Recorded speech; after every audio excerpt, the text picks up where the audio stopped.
Mesdames, Messieurs, bonsoir. Le 21 juin dernier, l'Assemblée nationale a adopté un projet de loi qui modifie le code pénal du 31 mai 2018 au Burkina Faso. C'est une nouvelle loi qui vise principalement à réprimer les publications qui sont de nature à démoraliser les forces de défense et de sécurité dans le cadre de la lutte contre le terrorisme. L'adoption de cette loi a suscité une vague de réactions et dans ce numéro de votre émission Nul n'est censé ignorer la loi, nous vous proposons de découvrir tous les aspects et le contenu de cette nouvelle loi.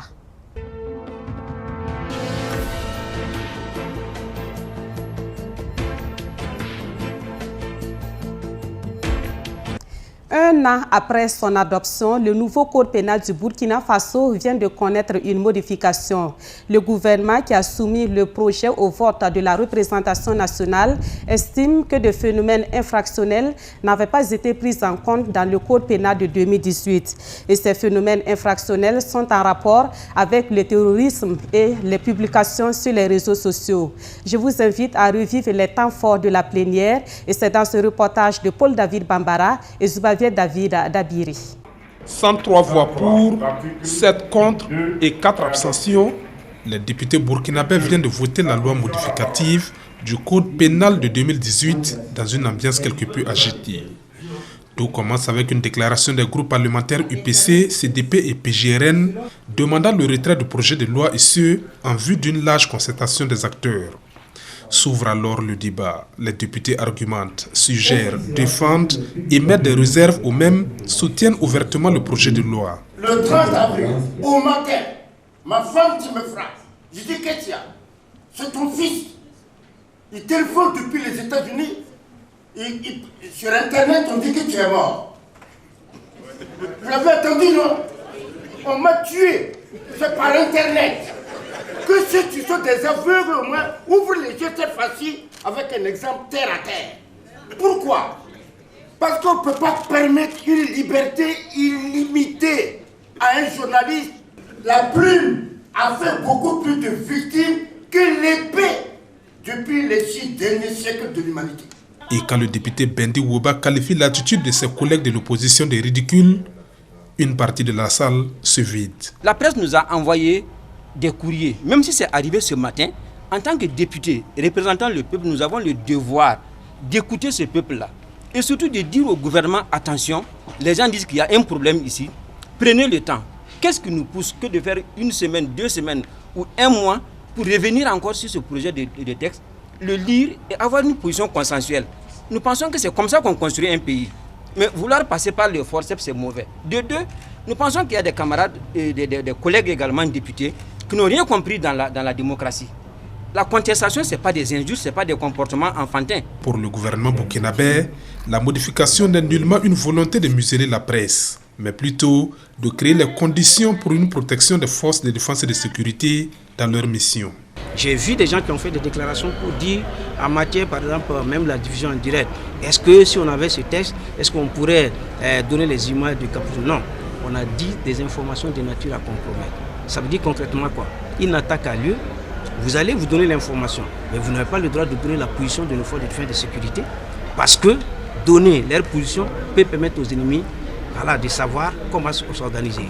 Ou bien par exemple une attaque en cours, vous diffusez des images, vous dites que les gens sont en train de fuir, l'armée est en train de... vous encouragez. Donc c'est très précis et c'est des notions qui peuvent être maîtrisées sans qu'il y ait de débordement. Ce que je souhaite, c'est que ceux qui pensent qu'ils sont concernés puissent mener la réflexion. Nous sommes prêts à discuter pour qu'ils comprennent en réalité de quoi ça compte. Sinon j'ai l'impression qu'on donne plus de charge à la loi qu'elle en a. La loi est adoptée, mais le débat n'est pas clos. Ceux qui se sentent lésés peuvent saisir le Conseil constitutionnel, selon un député du groupe parlementaire Renouveau démocratique. L'adoption de la loi modificative du code pénal du Burkina Faso a suscité des réactions chez les professionnels de la presse et chez les défenseurs des droits humains. Ces deux groupes dénoncent aussi bien la forme que le fond dans le processus d'adoption de cette loi. Pourquoi une telle réaction? Élément de réponse avec Alidou Badini et Draman Guéné. Le 21 juin 2019, alors qu'ils étaient en session extraordinaire, les députés de l'Assemblée nationale sont appelés à adopter la loi 044 portant modification du code pénal. Une loi qui met des garde-fous dans le traitement de l'information liée au terrorisme. Pour les organisations professionnelles des médias et les ONG, il s'agit d'un passage en force du gouvernement. Le projet devrait être conçu en associant la presse et la société civile. Nous déplorons certains propos qui ont été portés donc par certains parlementaires, parce que lorsque l'on tente de faire croire, notamment que dans le cadre de l'examen d'un projet de loi, ce n'est pas un cadre où il faut entendre tout et tout le monde, je dis que, sauf si le député n'a pas bien compris, n'a pas bien saisi quel est son mandat, n'a pas bien compris la procédure d'examen d'une loi, je pense quand même qu'il y a à relativiser. Parce qu'il ne suffit pas d'entendre des acteurs, il faut entendre des acteurs qui comptent, il faut entendre des acteurs qui sont potentiellement impactés par cette loi-là. Et si on estime aujourd'hui que le parlementaire à lui seul est un omniscient qui peut, j'allais dire, délibérer sans avoir l'avis, que l'on modifie le règlement de l'Assemblée nationale en conséquence et que les parlementaires s'enferment pour légiférer. Donc nous déplorons que certains pensent que le fait donc d'associer les acteurs de la société civile, de les entendre, constitue en réalité une faveur et non une obligation. Donc s'il y avait la volonté d'associer les acteurs essentiels, ils les auraient trouvés. Mais dans le cadre de cette loi, que ce soit de la part du gouvernement ou de la part des députés, il y a une volonté manifeste de tenir à l'écart la presse. Et on a comme l'impression qu'ils ont traité la question comme une opération militaire. Et l'histoire retiendra que dans notre pays, au moment où le pays fait face à ces périls, et que les militaires, policiers, gendarmes et journalistes se rencontrent au sein d'ateliers, au sein de séminaires, au sein de forums, pour trouver la meilleure façon de traiter l'information. Dans cette période, l'histoire retiendra que c'est le gouvernement et les parlementaires qui ont cédé à la panique. Ils n'ont pas mesuré en fait l'impact de la loi qui a été adoptée. Et comme l'a dit quelqu'un, s'ils estiment qu'ils peuvent adopter des lois sans associer les acteurs essentiels, je crois qu'il est temps pour eux de modifier la nature du régime de ces pays. Mais dans le fond, que reproche-t-il à cette nouvelle disposition? C'est tout simplement liberticide, selon les professionnels des médias. Quand je découvrais les éditoriaux, c'est des écrits où quand même les journalistes condamnent les actes terroristes ou même font des suggestions. C'est-à-dire qu'il y a un potentiel là-bas aussi à exploiter. Est-ce qu'il faut accepter que dans un pays, on puisse se fier à une seule source, qui est le gouvernement, que même votre présence à côté d'un site d'attaque terroriste puisse être objet à poursuite? C'est quand même dangereux, c'est très dangereux. Bon, nous avons suivi les débats, ils ont tenté de minimiser tout cela, mais nous disons que c'est regrettable, c'est décevant. Dans le fond, nous reprochons déjà que cette loi frappe de façon indiscriminée les acteurs des médias et toutes les autres personnes donc, susceptibles donc, de faire donc, des publications à titre individuel, mais aussi et surtout les défenseurs des droits humains. Il vous souvient qu'en 2017, on a adopté donc, une loi de protection des droits humains qui reconnaît la possibilité aux défenseurs des droits humains, tout comme aux journalistes, de faire des recherches, de collecter donc des informations et de faire donc des publications sur toutes les violations des droits humains. Et cela s'entend naturellement aussi des exactions qui pourraient être commises donc par l'armée. Et tel que, en tout cas, les articles sont formulés, cela laisse libre cours à de l'arbitraire. Et nous l'avons dit clairement, le fait de n'avoir pas défini certains concepts ou le caractère vague donc, de certains concepts laisse lieu à l'arbitraire.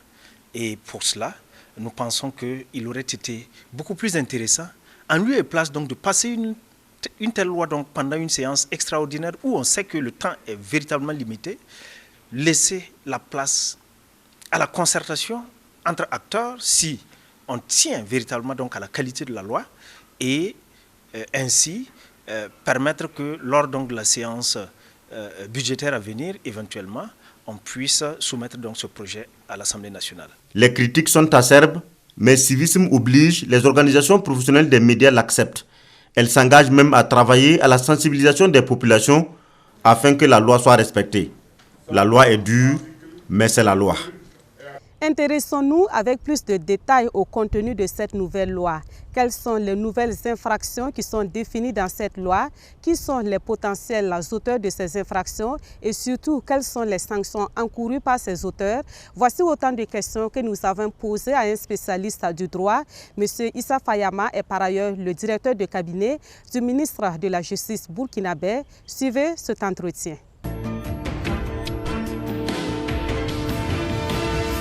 Monsieur Fayama, bonjour. Bonjour Madame Kaoué. Merci donc de nous recevoir dans vos locaux pour expliquer aux justiciables burkinabés la nouvelle loi modificative donc, du code pénal adoptée récemment par la représentation nationale. Est-ce que déjà vous pouvez nous dire les raisons qui ont conduit le gouvernement à élaborer l'avant-projet de loi et de le soumettre aux députés qui l'ont voté? Parlant des raisons qui ont prévalu à la modification du code pénal, il n'y a pas de raison cachée, il faut le dire d'ores et déjà. Les raisons qui ont prévalu à la modification du code pénal sont entre autres le renforcement de la lutte contre le terrorisme, de renforcer les moyens d'action des forces de défense et de sécurité en les protégeant surtout contre un certain nombre de publications qui visent très souvent à saper leur morale, à saper l'efficacité de leurs opérations, de leurs interventions. Et il y a aussi le souci de protéger la dignité et l'honneur des victimes d'actes de terrorisme à travers l'interdiction de certaines choses les concernant, notamment la publication de certaines images dans lesquelles ces victimes-là apparaissent. Enfin, la protection des scènes de crime. D'accord, on va s'intéresser au cas particulier de la notion de démoralisation. C'est surtout cela que la nouvelle loi vise à réprimer. Et qu'est-ce qu'il faut comprendre par démoralisation des forces de défense et de sécurité?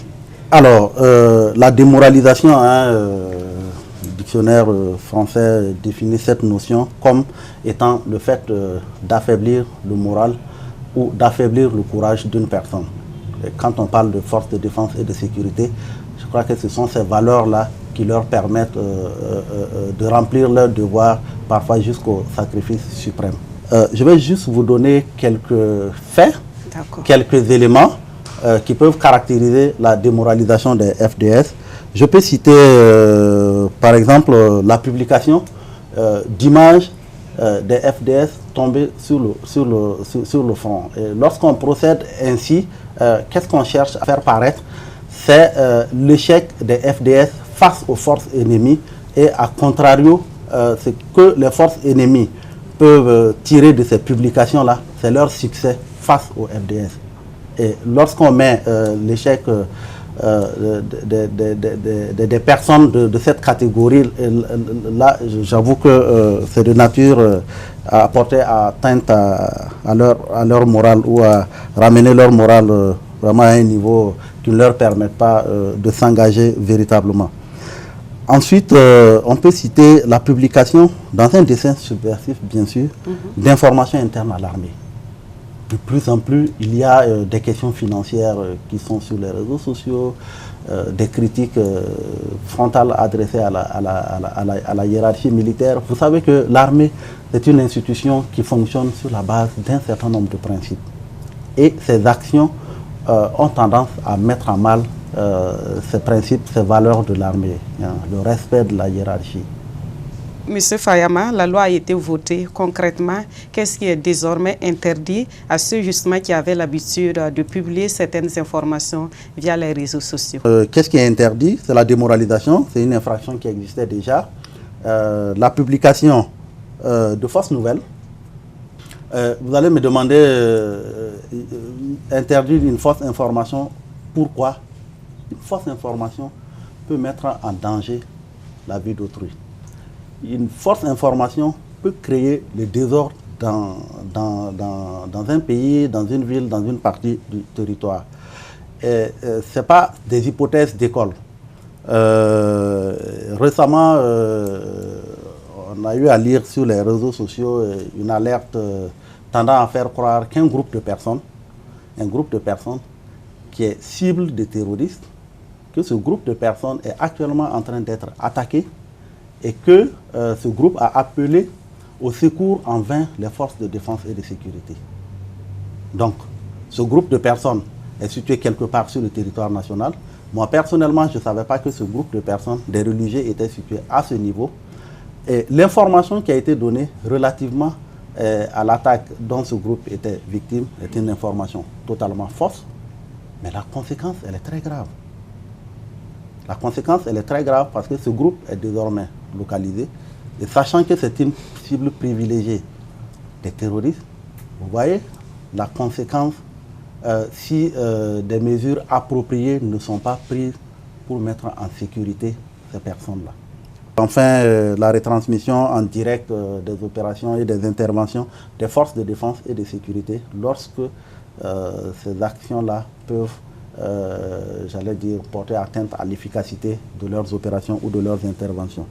Vous êtes journaliste, vous croisez, je vais dire, une troupe de militaires en direction d'une partie du territoire. Vous donnez l'information que vous avez croisé tel nombre de véhicules remplis de militaires, vous donnez à peu près des indications sur les armements qu'ils ont, vous donnez des indications par rapport à leur nombre plutôt, et ils ont pris cette direction. Mais si l'ennemi a cette information, mais l'ennemi se prépare pour les attendre, pour faire des embuscades. Donc, à travers cette volonté de donner l'information, on peut contribuer à saper l'efficacité des opérations des forces de défense et de sécurité. Alors, c'est bien clair, hein, la loi a été votée. Oui. Et à quoi devraient s'attendre ceux qui viendraient à violer cette loi, en termes de sanctions? Alors, en termes de sanctions, il y a deux types de sanctions. Il y a la peine d'emprisonnement, il y a la peine d'amende. D'accord. Okay? Les deux peuvent être prononcés ensemble, comme le juge peut décider de condamner à une peine d'amende ou à une peine d'emprisonnement, ou la peine mixte. Ça, c'est une nouveauté de notre code pénal. Ça veut dire une partie de la peine ferme, l'autre avec sursis. Maintenant, voilà la catégorie des peines. Bon, chaque disposition prévoit les quantums des peines en termes de temps d'emprisonnement, en termes de montant pour ce qui concerne les amendes. L'entreprise de démoralisation, une peine de 1 à 10 ans et une amende de 300 000 à 2 millions. D'accord. Et là, il peut y avoir des circonstances aggravantes ou atténuantes? Bon, c'est une infraction qui est grave en soi, mais il n'y a pas de distinction faite où il n'y a pas de circonstances aggravantes prévues ou de circonstances atténuantes prévues, mais le juge, dans l'appréciation des faits, bien entendu, tient compte d'un certain nombre d'éléments pour individualiser la peine. D'accord. Voilà. Ça ne veut pas dire que lorsque quelqu'un est poursuivi pour cette infraction, systématiquement c'est 10 ans, systématiquement c'est 1 an. Non, la peine va de 1 à 10 ans et le juge même peut descendre en deçà du minimum prévu pour cette infraction-là, ça veut dire 1 an. D'accord. Ouais. Alors, est-ce que ces sanctions peuvent aller au-delà de l'auteur? Parce que si je prends par exemple le cas de quelqu'un qui publie sur, on va dire, Facebook, et pour parler clair, peut-être que ce sont les soldats eux-mêmes qui envoient ces images-là à ceux qui les publient sur les réseaux sociaux. Est-ce que ces soldats sur le terrain sont visés également par cette loi? Alors, madame, effectivement, les forces de défense et de sécurité sont visées par cette loi. Et d'ailleurs, lorsque ces FDS se rendent coupables des infractions, coupables ou complices des infractions prévues par la présente loi modificative, il s'agit là d'une circonstance aggravante. Parce que là, ce que vous dites est tout à fait réel.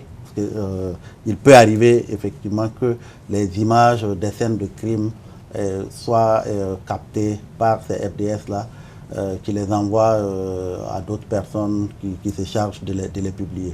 Donc, dans ce cas, la loi est claire. Hein. C'est lui qui publie, qui relaie, communique. Hein. Dans le mot relayer, il y a le partage, hein, l'expression like que vous avez utilisée, sachant que l'objectif du like sur les réseaux sociaux, dès que vous likez, toutes les personnes qui sont liées à vous reçoivent instantanément l'information. Oui. Donc, effectivement, si vous likez, vous êtes bel et bien concerné. Parce que vous auriez contribué à amplifier. Amplifier, exactement. D'accord. Exactement. Et qu'en est-il vraiment de l'application de cette loi? Est-ce que vous pouvez nous rassurer? Comment elle pourra se faire quand on sait que de nombreux auteurs de ces publications-là, justement, ils ont des faux profils? Comment vous allez les retrouver? Oui, c'est vrai qu'aujourd'hui, la question des faux profils sur les réseaux sociaux est une réalité. Mais je pense que autant que faire se peut, techniquement, il est possible d'identifier généralement qui se cache derrière ces faux profils-là. Donc, c'est les moyens techniques qui vont nous permettre justement d'identifier clairement les véritables auteurs de ces faux profils-là. Et qu'en est-il de ceux qui agissent depuis l'extérieur? Alors, ceux qui agissent depuis l'extérieur, s'il s'agit de Burkinabé, il n'y a aucun souci. Il reviendra un jour au pays. Le monde est aujourd'hui un village planétaire. Les Burkinabés qui commettent des infractions ici et qui sont hors du pays peuvent être jugés sur dénonciation de l'État du Burkina Faso. C'est vrai qu'à la condition que les faits punis et reprimés ici soient également punis et reprimés par le pays de résidence de l'auteur. Voilà. Donc sur la base de la nationalité burkinabé, nos compatriotes qui sont à l'extérieur, qui commettent des infractions, qu'ils se rassurent, ils ne bénéficieront jamais de l'impunité. On va s'intéresser au cas spécifique des journalistes qui trouvent que cette disposition légale est un véritable recul en matière de liberté d'expression. Est-ce qu'aujourd'hui, on ne pourrait pas dire que cette nouvelle loi est venue tuer la loi sur la dépénalisation des délits de presse? Le journaliste professionnel n'a absolument rien à craindre de cette loi-là. Et cette loi ne constitue en rien un recul par rapport à l'exercice de la profession de journaliste. Le journaliste doit comprendre que le Burkina Faso fait face à un nouveau fléau qui est le terrorisme. Et quand on parle de terrorisme, c'est la sécurité nationale, c'est la défense nationale qui est en question. Est-ce que ce droit à l'information-là peut être placé sur le même palier que les questions de sécurité et de défense nationale? La question de la fausse information que j'ai expliqué tantôt par rapport aux groupes religieux et autres, il y a des médias professionnels en ligne qui ont relayé cette information, par exemple. Voyez-vous. Okay. Donc, les scènes d'accident, on prend des photos, on les balance, de telle sorte que mais certains apprennent la mort ou le décès de leurs proches à travers les réseaux sociaux. Est-ce que c'est de cette manière-là qu'il faut informer quelqu'un de la perte de son proche? Assurément non. Assurément non. Alors, j'insiste pour le cas particulier des journalistes. Oui. Alors, on ne le souhaite pas en cas d'attaque terroriste. Moi, journaliste, qu'est-ce que la loi m'interdit désormais? Quelle est la procédure ou la démarche que je dois suivre? Il n'y a pas de procédure ou de démarche. C'est vrai qu'il y a un de vos confrères qui a intitulé « Je demande l'autorisation pour faire un reportage ». Non, il ne s'agit pas de cela. On ne le souhaite pas, ce genre d'attaque. D'abord, vous-même pour votre propre sécurité, il est nécessaire de suivre à la lettre les consignes que les forces de défense de sécurité qui sont sur place pour neutraliser les forces ennemies là. Donc il est nécessaire pour vous, pour votre propre sécurité, de respecter ces consignes. Alors, ce qui n'est pas interdit aux journalistes, c'est de donner l'information. Et comme je l'ai dit, l'information n'est pas tributaire de l'image. On peut donner une information sans l'accompagner d'images. Voyez. Donc, le journaliste peut donner son information sans souci. Maintenant, éviter les images choquantes. Éviter les images choquantes, je crois que c'est pourquoi je vous ai dit tantôt qu'un journaliste professionnel n'a pas de souci à se faire par rapport à cette loi. Parce que même si on autorisait les journalistes à pénétrer dans les scènes de crime pour prendre les images ou les sons, il y a des images et des sons quand même qu'un journaliste professionnel ne va publier sous aucun prétexte. Mais comme malheureusement, il y a des gens qui ne font pas leur travail en respectant les règles déontologiques et d'éthique. Bon, l'État est obligé de réglementer un certain nombre de situations par rapport surtout à ce nouveau phénomène-là. Et l'objectif d'ailleurs de cette interdiction-là, comme je l'ai dit, parmi les objectifs de la loi, c'est de protéger la scène de crime. Vous savez, sur une scène de crime, il y a énormément d'informations utiles pour les enquêteurs. Et lorsque on permet à tout le monde d'y pénétrer pour faire son travail, il y a la destruction des preuves qui peut se produire. Et même au-delà, mais si une infraction est commise, vous êtes le premier à arriver parce que vous êtes journaliste, vous pénétrez dans la scène de crime et vous commencez à poser des actes. Mais si, quand les enquêteurs vont arriver pour relever par exemple les empreintes digitales pour les analyser, mais ne soyez pas étonnés qu'un jour on vous accuse d'avoir commis le crime. Est-ce qu'elle concerne aussi les journalistes étrangers? Parce que d'aucuns acteurs de la presse pensent que c'est surtout faire du tort aux journalistes locaux. Non, la loi modificative du code pénal et le code pénal en général n'a pas de nationalité. Il y a des faits qui sont prévus. Quelle que soit votre nationalité, si vous êtes en porte-à-faux avec ce texte-là, vous serez jugé et condamné conformément à ce qui est prévu. Donc c'est vrai que le souci par rapport aux médias étrangers en général se pose, mais bon, ces médias étrangers ont des correspondants ici. Et en général, les éléments que ces médias étrangers-là publient proviennent de leurs correspondants. Si physiquement on ne peut pas atteindre ces médias, dans tous les cas la loi est claire, hein, celui qui capte, publie, relaie et autres. Donc on peut les prendre en compte. Et au-delà de tout, le Burkina est maître de son espace médiatique. Donc tout média étranger qui publie des images ou des informations en tout cas contraires à l'intérêt général du Burkinabé peut être purement et simplement interdit d'émission dans notre espace médiatique. Techniquement, ça c'est des choses qui sont faisables et le Burkina ne sera pas d'ailleurs le premier pays à le faire. D'accord. Si ça arrive. Alors, il y a qu'en plus des journalistes, hein, les défenseurs des droits humains ont aussi déploré, on va dire comme ça, l'adoption de cette loi. Est-ce que vous pouvez nous rassurer que l'application de cette loi ne va pas aller à l'encontre du respect des droits humains? Ça, je peux effectivement vous le rassurer. Bien au contraire, cette loi contribue au renforcement du respect des droits humains. Quand je parlais de la dignité et de l'honneur des victimes, mais la dignité et l'honneur, c'est des droits qui font partie des droits universellement reconnus. Donc pour ça, comme je l'ai dit, la loi contribue au renforcement du respect des droits humains. C'est-à-dire que vous ne comprenez pas la réaction de ces structures de défense des droits humains? Bien sûr, bien sûr, bien sûr, bien sûr. La loi a été votée, donc quelle est la suite? Est-ce que vous comptez entreprendre des actions justement pour amener les gens peut-être à comprendre le bien fondé de cette loi? Déjà, la publication au journal officiel consiste déjà à vulgariser la loi. Et comme nul n'est censé ignorer la loi au Burkina, donc tout citoyen peut se procurer cette loi pour bien la lire et ajuster ses activités en fonction de ce qui est permis et ce qui est dorénavant interdit. Au niveau du ministère, la loi fera l'objet de codification, ça veut dire qu'elle sera prise en compte dans le code pénal qui a déjà été édité. Les acteurs terrains recevront bien entendu une formation là-dessus, sur cette loi modificative, mais déjà sur le code pénal qui a été adopté en 2018.